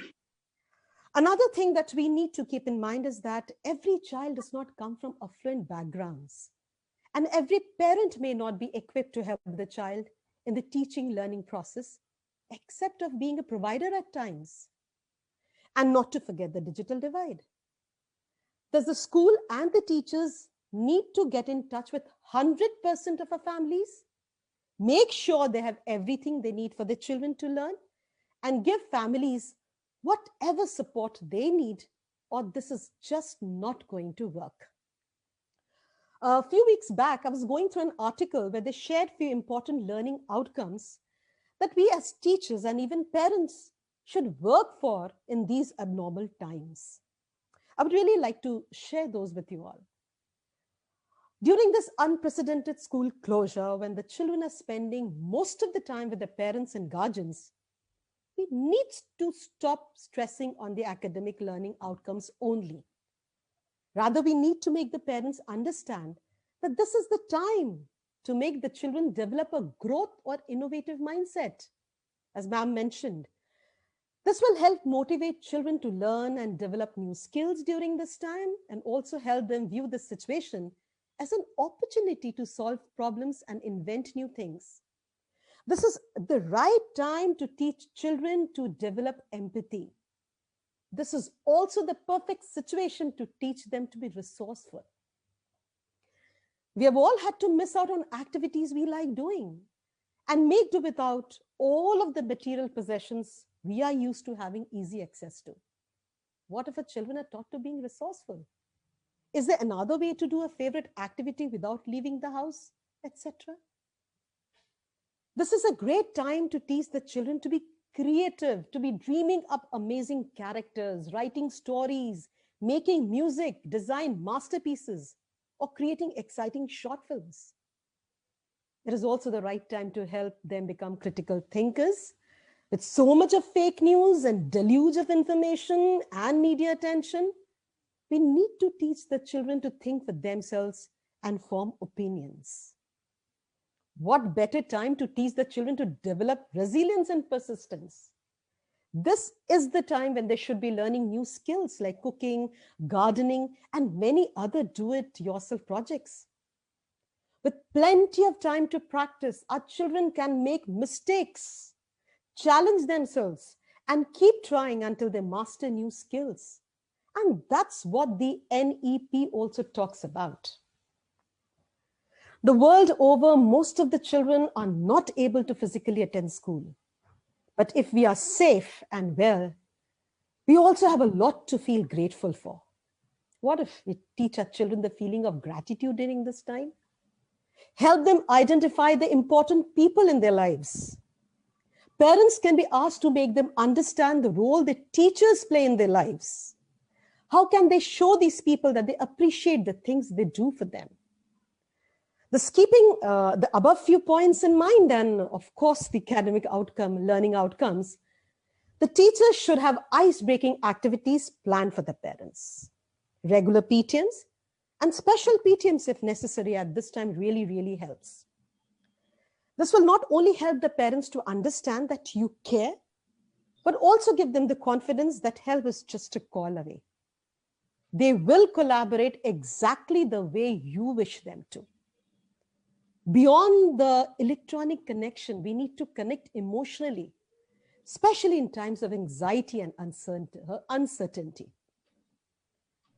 Teachers should pre-plan the weekly learning plan along with the learning outcomes and ensure that the parents know it well in advance as this will give them a bird's eye view and a roadmap of the curriculum. Let them know beforehand as to how much, and when the involvement is required and why. Co-planning to ideate also helps. It's important to open up with parents. The various parameters to evaluate the learning outcomes also should be shared with them. Only then they will be able to complement your efforts. Teachers need to take an asset-based approach. When the assets of parents, siblings, pets, and things around us that make up a home are highlighted, rather than just taking it as a lonely student stuck in front of a screen, the desire to make the best of everything and every resource is achieved. Being open to suggestions of parents is another way to facilitate effective collaboration. Two-way conversation always helps. But it's also vital to stick to a routine and a timetable. That helps both the teachers and the parents alike to help the child get disciplined in his approach and also help the child in understanding as to what is expected from him or her. But we also must remember that parents are equally overwhelmed. Thus, the teachers may need to be flexible with the timings of their online classes or interaction if needed. There are several issues like working parents, less number of gadgets in a household, etc., because of which timings decided on may not fit perfectly. Thus, at times, a teacher can and should be flexible. And whenever needed, the teacher should help the parents connect with the school counselor. At the end of it, there are 3 dots: the child, the teacher, and the parents. These 3 dots need to join and work in tandem in order to make learning happen, pandemic or no pandemic. Thank you and namaste. Thank you so much, Mrs. Mukhopadhyay. I mean, that was lovely to, it kind of wraps up the entire session so very beautifully. The collaboration that we talk about among parents, students, teachers, everybody. I mean, that is the way forward. And the pandemic has actually taught us that. So, I mean, coming together, doing things together, everybody taking ownership of their responsibilities, of the learning of the child, so that, the children don't suffer in this. So that is central to the discussion today. And thank you so much, all the panelists. I would really thank you on behalf of Collins Learning for coming here and sharing your thoughts. The common thread in all this is that education should be learner-centric, and this can happen through collaboration. So now, I mean, there's something that we are all very excited about today. Some parameters that we spoke about, some aspects that we spoke about today in blended learning and how it can be taken forward.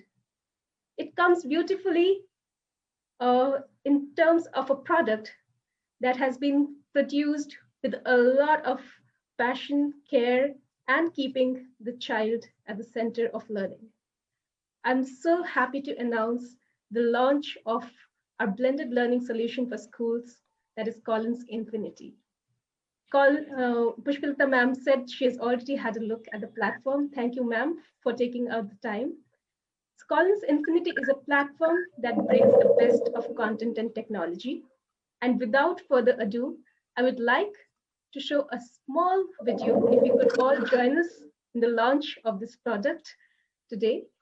And some of the issues that have been spoken about during the discussion, this platform is a solution to most of them. So I will just take this opportunity to launch Collins Infinity with all of you.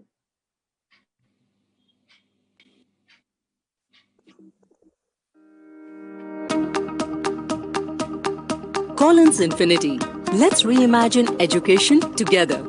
Collins Infinity is a single, unified platform that caters to every facet of education delivery.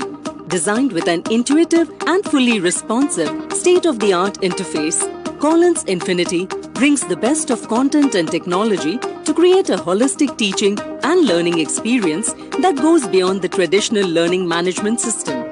Whether you are a teacher, student, parent or administrator, Collins Infinity will meet your needs.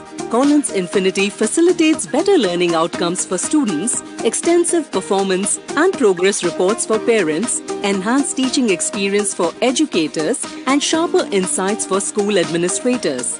Collins Infinity completely adheres to the principles outlined in the National Education Policy 2020. With Collins Infinity, teachers will have all the learning materials in one place and make it available to their students with just a few clicks. This will help them save time so that they can focus on engaging their class through activity and project-based learning, dividing them into different learning groups and assigning them topics, assignments and tests accordingly. Teachers will be able to easily track each student's progress and help them with remedial as required. With Collins Infinity, students will be able to access the learning material anywhere, anytime and on any device. With unlimited access to educational materials, students will be able to refresh their knowledge whenever they need. With Collins Infinity, parents will get regular updates and information to support their child's learning at home with the right resources needed for the child to succeed at school. Collins Infinity will serve as a window to your child's classroom. With Collins Infinity, school administrators will be able to create an environment conducive to competency-based learning and skill development along with academic excellence. They will get a single system view of students and faculty's overall performance and prescribe remedial accordingly. Collins Infinity offers infinite learning possibilities. You will avail resources that promote learning, which is next-gen, competency-based, project-based, skill-based, self-paced and concept-based. Check out the features here.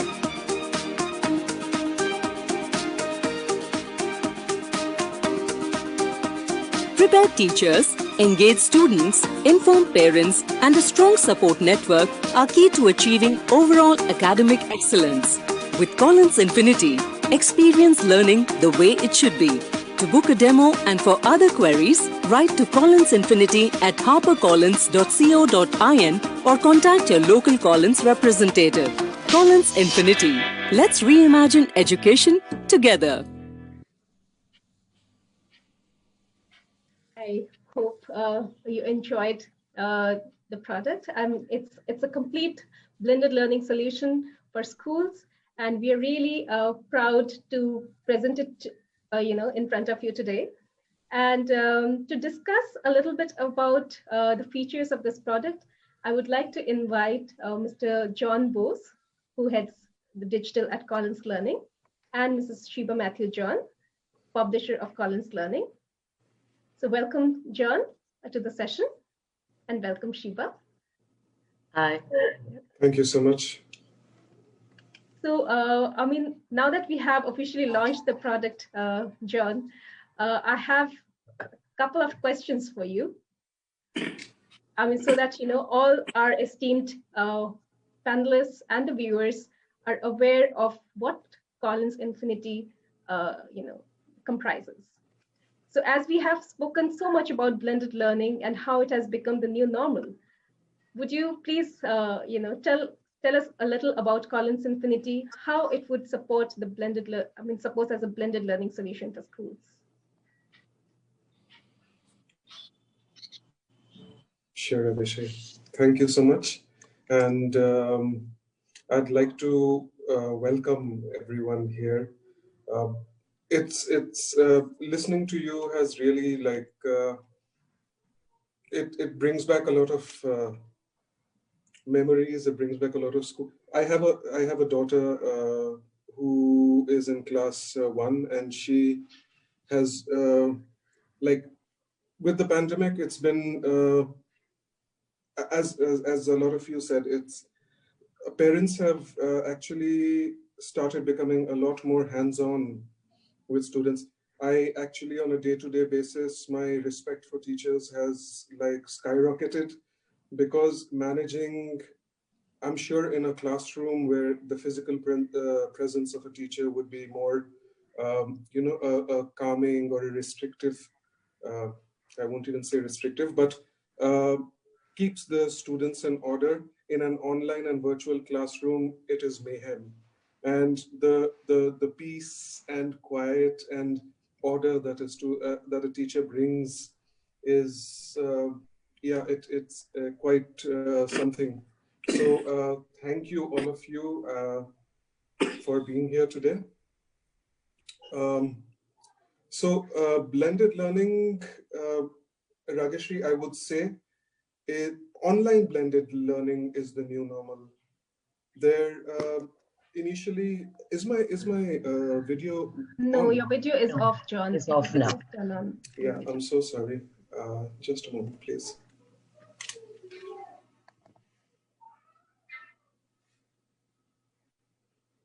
Yes.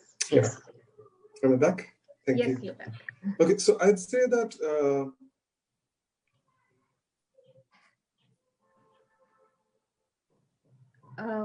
ma'am, you're sharing a screen. Sorry.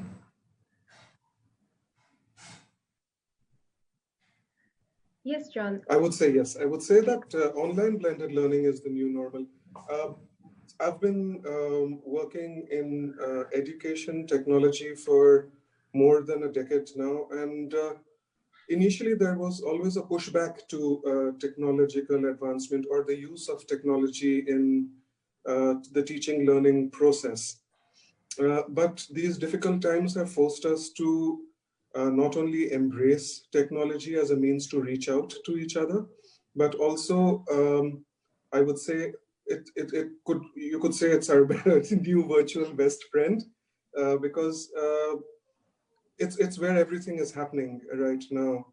And whether it is the most important teacher-student interaction or the overview of for a principal or head of department of how well a school is functioning, or the parent-school communication, Collins Infinity has been created in such a way that it has a solution for all stakeholders via this common platform.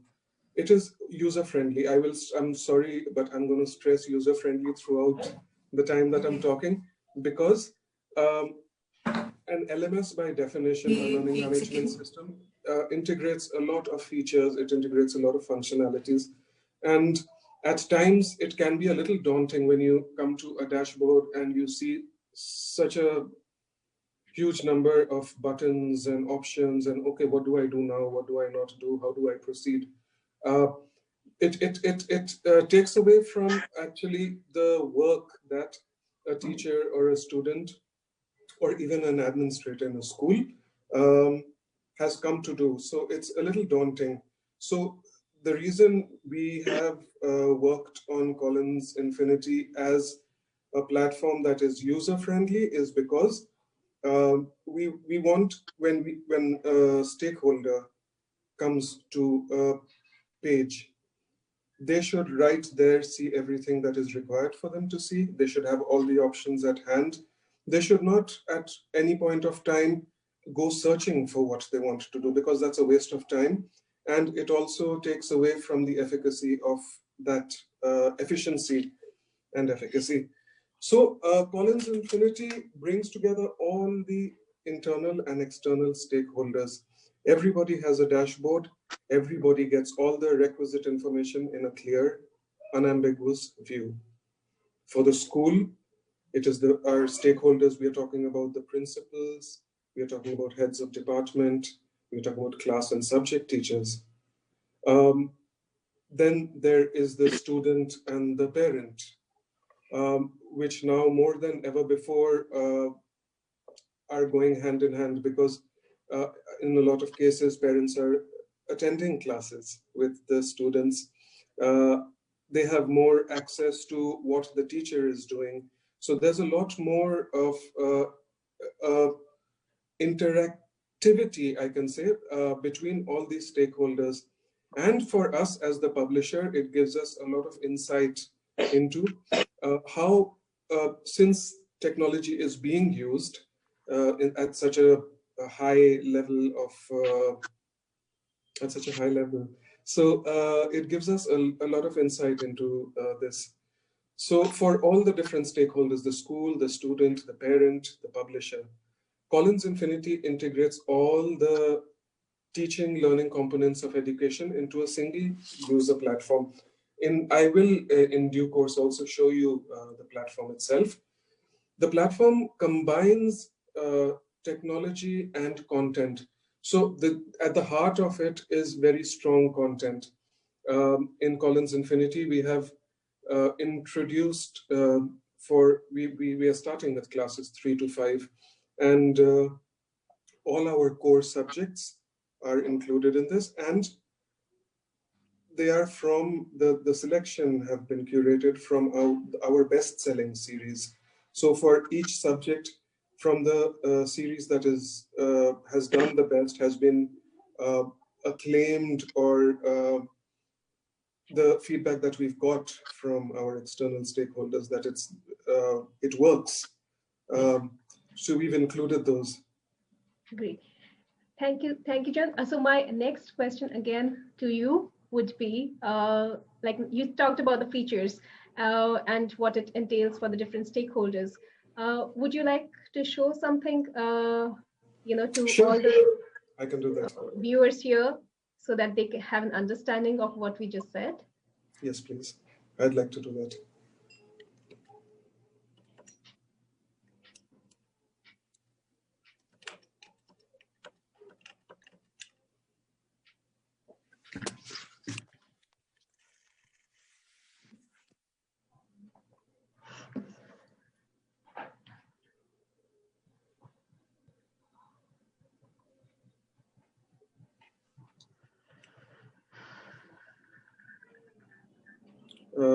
Is my screen visible? Yes, your screen is visible. Great. So Collins Infinity.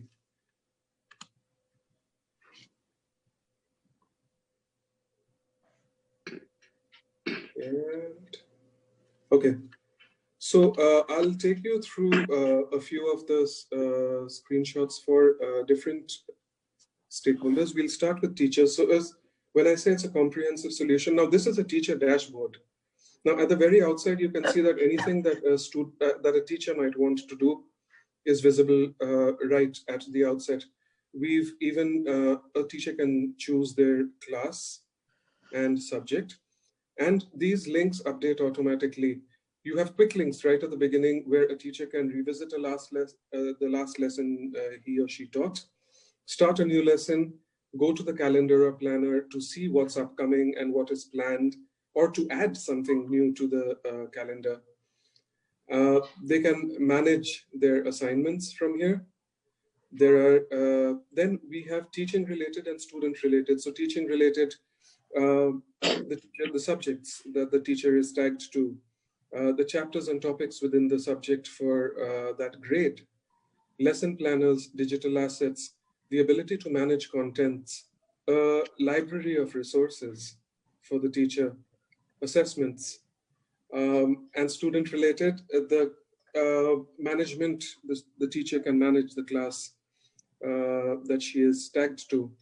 In-depth reports and marks entry. Marks entry is when there are subjective assignments given to students. A teacher can actually go and enter the marks over there as well. These are the kind of reports that a teacher has access to using Collins Infinity. There are summary reports, progression reports, there are mark sheets, there are remedial reports, section-wise reports, student individual reports where each student teacher can drill down and see what's happening, learning reports, assessment reports, you can read all of them. Even application usage reports. Now, application usage reports is also there for the school administrator, and it's really interesting because school admins can actually see how the application is being used, not just what device or hardware a teacher or a student is using Collins Infinity, but how long they are using it for, the pages they are visiting. So there's you have reports that any amount of reports that you could want are there. So this is, for example, teacher is drilled down to see how the application is being used. You can see that students have not used it that much, but a teacher. Now, this data you're seeing is while we are testing the platform. You know, we are launching it, so it's a brand new platform, and most of the data that is currently here is from the testing that we have done. So you can see that we are all logging in as teachers to check out and clean up the system and make sure everything's working optimally. But you can also drill down as a student, teacher, or parent and see what kind of usage is happening there. Running through quickly, there are reports and remedial. So in remedial, what's happening is that before a lesson is starting, a teacher can actually give a pre-learning test to a student to see what kind of basic understanding the student has and whether they are ready to start learning the new chapter at that gradation for that current grade that the student is at. And once they pass, you can set a threshold over here as well. So how much a student needs to answer correctly to be able to make it to the lesson. If not, they are taken and a teacher can assign, if a student has no conceptualization at all of what is being for that chapter, teacher can actually go and request the student to revisit the entire lesson. Or if there is some basic understanding and there are some gap areas, the teacher can use the system to assign even smaller, maybe learning assets or digital assets, or a small part, worksheets, or maybe, do some interactivities, basically brush up for that topic. Okay, so, and once the chapter is completed, we also have a post-lesson test on whether the student has assimilated what was taught. I'm sorry, I'm not looking at the camera, but I'm sharing from my other screen, and so, sorry. Okay, students, this is the student dashboard. A student immediately gets to click through to any subject that they will need to work for, that they need to, what they want to do. They have recent activities and due activities, upcoming activities, timetables, reports, notifications, and an activity center is there for students. These are, I was talking about the books, the content that we are integrating into Collins Infinity. I think most of you would have seen or worked or have prescribed these books for your students. If not, they are highly recommended.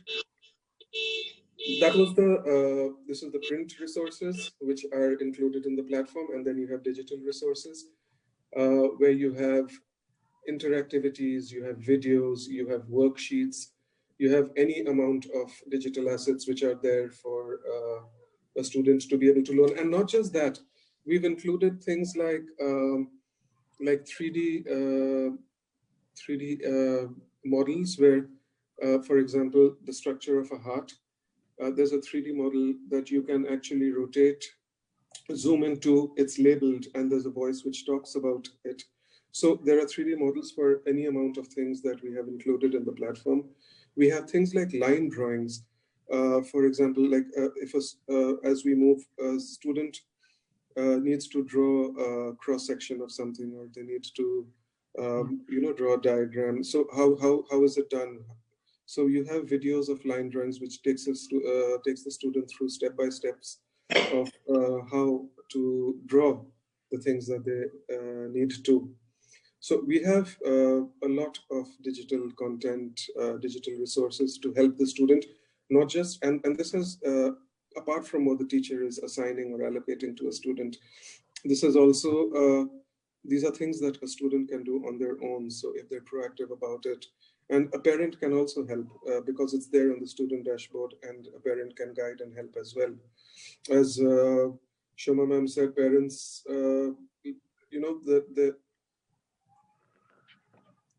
their investment in their children is one of the most unutilized resources, and I agree with that.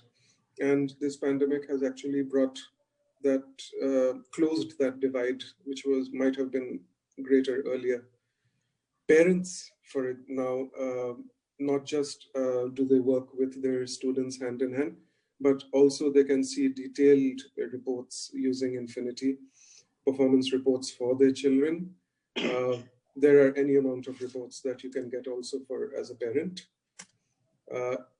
Notifications and alerts on what is upcoming in the student's schedule are also visible through the platform. So we have apps, not just in browser, but we have apps for the teachers and parents as well, and for students. So Infinity Teach and Infinity Learn will be two apps which will be available for Android and iOS. And it will have all the functionalities that are there in the web platform. Schools, for school administrators, this is a single platform view to all academic deliverables. So you can see what is scheduled in different classes by which teachers. You can see what kind of usage reports are there. You can see messages from teachers. Syllabi, administration of the school, all the administrative parts for teachers, students, teacher mapping, if a teacher is going on leave and there needs to be a replacement teacher built into the system for that period. You can do that through the system. It's all there. This is another dashboard where a school administrator can select the role and get a list of a parent or head of department or school admin and send welcome letters. They can administer, they can import new users into the system. So all of that is done through the system. You can tag teachers to different subjects. You can replace teachers, as I said. So with temporarily or permanently if they are leaving the organization. So all of that is there for in the system. We've built it really user-friendly. Everything is there in front of you. And we hope it will be used widely, and we'd like to, we want everyone to use this, and we're really excited about it. And thank you again. Thank you so much, John. I think it addresses most of the things that we spoke about during the panel discussion as well. And this is a single platform that brings all the stakeholders together to one single platform where they can track the child's progress, track the child's learning, as well as, the teachers are empowered. What we spoke about lesson plans in the beginning, that, the teacher should get more time to, think differently, to innovate, and to spend more time with the children and their learning. So yes, it brings everything together. Thank you so much for that, insight and giving us that demonstration. Now I would, John, you are on mute. Yeah. Okay. Thank you. Thank you. Now, Shiva, I would request you to just, talk a little bit about Infinity and in terms of its alignment to the National Education Policy 2020. Thank you, Nageshri. The National Education Policy, which was launched this July, as we all know, it's very progressive and an outward-looking policy. As we had been discussing here in this panel discussion, all the panelists have given us such good and fresh insights also. So as we had been discussing, this pandemic combined with actually the National Education Policy, in fact, spearheaded or in certain cases, accelerated the digital education in India, because certain schools actually were already using digital education to a certain extent. So to that end, the most comprehensive assistant to a teacher in the classroom would be a friendly learning management system. So the exceptional character of Collins Infinity, as John has Choki is right now. The exceptional character of Collins Infinity is that it is completely user-friendly. It is completely non-intimidating. And the same is applicable to all the courses included in Collins Infinity. All the courses here, be it English, Maths, Science, Social Studies, or Environmental Studies, are completely aligned with the new National Education Policy. And all these courses are developed keeping the learner at the center. With the focus was always on activity-based and interactive classroom learning. The focus is on making the students understand the concept absolutely thoroughly and apply that concept in the most accurate manner and the most efficient manner and the most effective manner, in fact. For achieving this purpose, Collins Infinity provides various resources to students as well as teachers, in fact. The nature of animations and interactivities will make the child go back to the content, go back to them, even if the teacher is not there right in front of them, like not during the school hours, not during the class hours, but even later if they want to get back and refresh their understanding, they can do that. The animations, interactivities are so friendly and so easy to grasp actually. They will also be able to enhance their understanding with the help of these animations, interactivities, and develop a sound knowledge of the content required at that particular level. Also, the e-learning resources aimed at students come in varied ways in the form of self-assessments, assignments, interactive assessments, tests, personalized learning modules, all this in addition to the exercises given at the end of the book. Like John said, I hope some of you have already seen our books already. The exercises are very, very interactive. They have multiple choice questions, descriptive, project-based, lab-based, activity-based. So all these things were already there. So the blended learning, this product actually helps to bring all that to the fore actually. The teaching resources available for the teachers include period plans, detailed lesson plans. In the case of mathematics, detailed step-by-step solutions are there with the teachers' manuals, the exercises, worksheets in every chapter, and test generators, and extensive options for the teachers to give assessments and assignments. So all these are aimed at empowering the teachers as well as the students. I'm not saying that only for the teachers, empowering the students and as well as the teachers. Basically, the teacher-student teaching and learning strategy at the center to attain conceptual clarity, which eventually should make the children move away from rote learning. Now, when we talk about the competency-based learning, that competency-based education, that approach actually allows students to advance in the learning outcomes based on their ability to master a skill or competency at their own pace. They can set their own pace and by the end of this, I should be, the child should be able to master in this particular topic and then move it at their own pace actually. So at their own pace, regardless of the environment around. So Collins Infinity is designed to meet this differentiated learning abilities and can lead to more efficient student outcomes. So that is at the core of it. That is the core of Collins Infinity and the products connected to that. Thank you so much, Shiva. Yeah, that was really insightful, and that it's aligned with national education policy.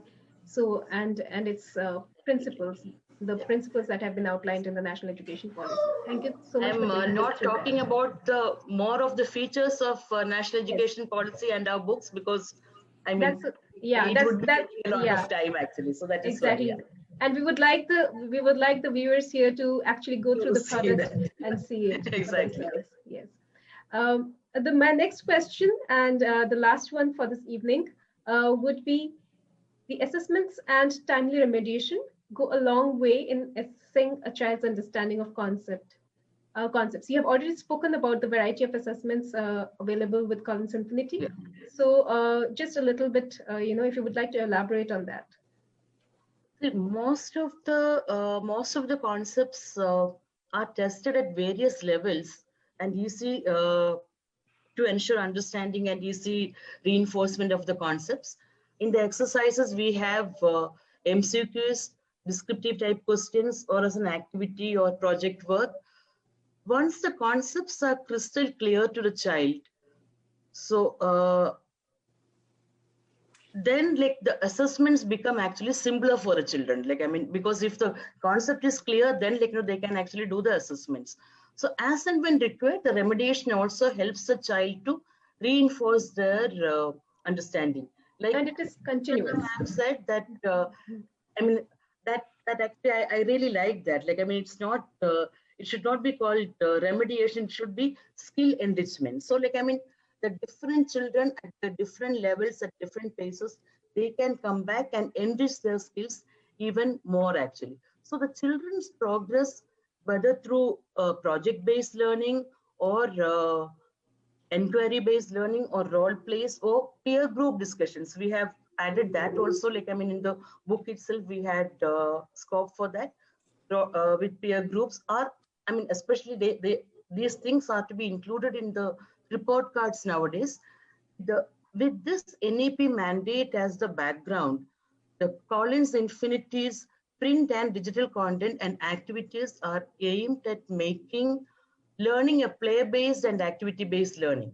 So, and so in the true sense, with Collins Infinity, children are given enjoyable content, enjoyable books and enjoyable content. So that is the core aspect of Collins Infinity, the enjoyable content and the books which NEP actually talks about, we are actually providing that. So in keeping with the spirit of personalized learning, they can go back to understand the concept at leisure, even if not in the classroom.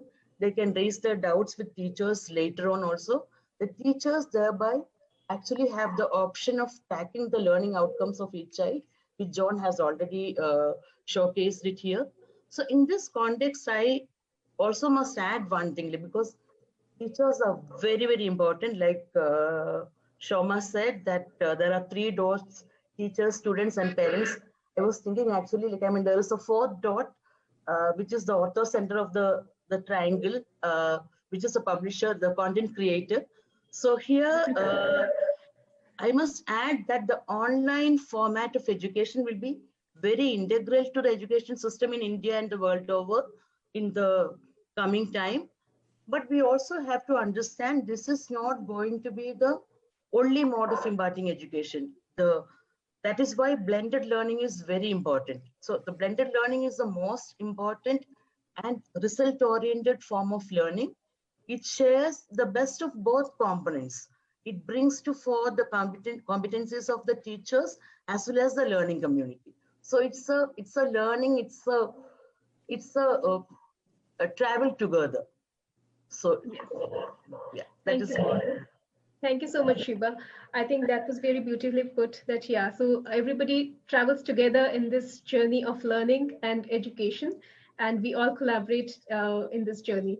So thank you so much to all the panelists and for joining us today.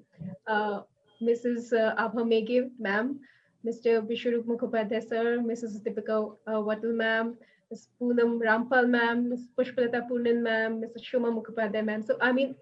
So I think we have all benefited a lot from today's session. We have engaged in a rich exchange of ideas.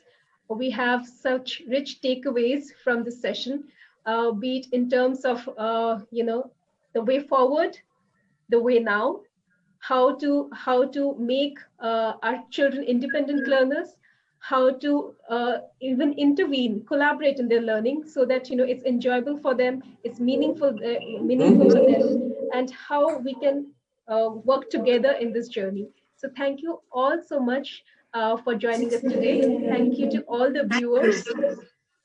Thank you to all the viewers who have been patiently listening to us, and we hope that you have had a meaningful session. It has been a long session, but a very, very meaningful one. So, and we hope that you partake in this journey with us, that is Collins Infinity. So thank you all so much. Have a very good evening. Thank you, Rageshri, for very good moderation. Yes, thank exactly. You so much, exactly. So much. Wonderful. Thank you so much. It was a pleasure meeting you all, especially, here, all the Really. panelists. I'm really, thank you so much. Thank you. Wonderful. Thank you so much. Thank you so much.